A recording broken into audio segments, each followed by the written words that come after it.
بسم اللہ الرحمن الرحیم۔ عرب ممالک میں آنے والے اکثر انبیاء کا ذکر قرآن مجید میں آیا ہے اور ان کی قوموں کے احوال بھی صراحت سے بیان کیے گئے ہیں۔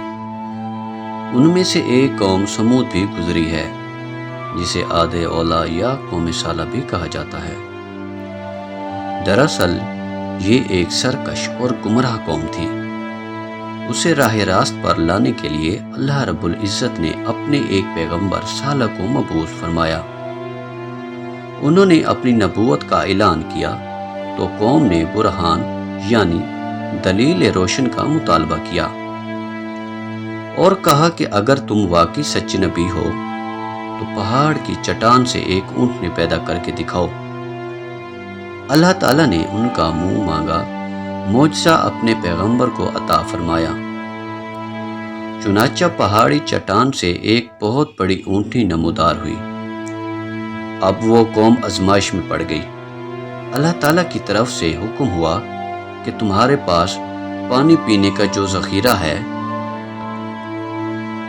اس میں سے ایک دن تم پانی پیو گے اور دوسرے روز سارا پانی اونٹنی پی جائے گی۔ یوں دونوں فریقوں کو اپنی باری کی پابندی کرنا ہوگی۔ قوم سمودیوں تو بہت ہنرمند قوم تھی۔ وہ چٹانوں کو تراش کر پہاڑوں میں خوبصورت گھر بنایا کرتی تھی۔ اس کی کاریگری کے چرچے دور دور تک پھیلے ہوئے تھے، لیکن اس سب کچھ کے باوجود اس کی بد دماغی اور کج روی بھی عروج کو پہنچی ہوئی تھی۔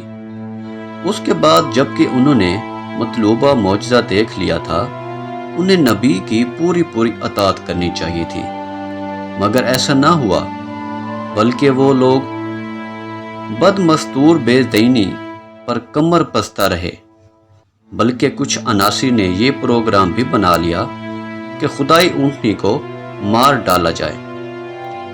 حالانکہ حضرت صالح نے انہیں منع بھی کیا کہ اسے غلط ارادے سے مت چھونا ورنہ ہلاک ہو جاؤ گے، لیکن جب کسی معاشرے کی مت ماری جاتی ہے تو اس پر کوئی تنبیہ کارگر ثابت نہیں ہوتی۔ یہی حال قوم سمود کا تھا۔ چنانچہ ایک دن موقع پا کر اس قوم کے بدبخت افراد نے شواوت کا مظاہرہ کرتے ہوئے اس اونٹنی کے پاؤں کاٹ دیے اور اسے ہلاک کر دیا۔ اس کھلی بغاوت پر مالک سخت غضبناک ہوا۔ قہر الہی نے جوش مارا اور قوم کی ہلاکت کا فیصلہ ہو گیا۔ وہ قوم جو پہاڑی وادیوں میں اپنے آپ کو انتہائی محفوظ و مامون سمجھ رہی تھی، خدائے جبار نے اسے عجیب طریقے سے ہلاک کیا۔ ہوا یوں کہ ایک زبردست آواز پیدا ہوئی، جیسے کوئی خوفناک چنگھاڑ ہو، کوئی زبردست دھماکہ۔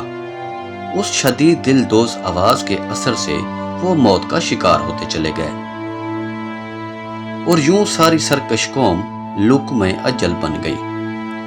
یہ ہے کوہ تراش قوم کا واقعہ، جو اپنے اندر بسار لیے ہوئے ہے کہ جہاں مالک حقیقی انسان کو اپنے عجیب مظاہر دکھاتا ہے، اور وہاں اس کی سزائیں بھی بڑی انوکھی ہوتی ہیں۔ نامعلوم اس شدید چیخ میں یا سخت دھماکہ کی جیسی آواز میں کیا تاثیر تھی؟ عین ممکن ہے کہ اس کے جگر پھٹ گئے ہوں یا حرکت قلب بند ہو گئی۔ کیا معلوم اس آواز میں ان کے کانوں کے پردے پھاڑ دیے ہوں اور ان کے اجسام ریزہ ریزہ منتشر کر دیے ہوں۔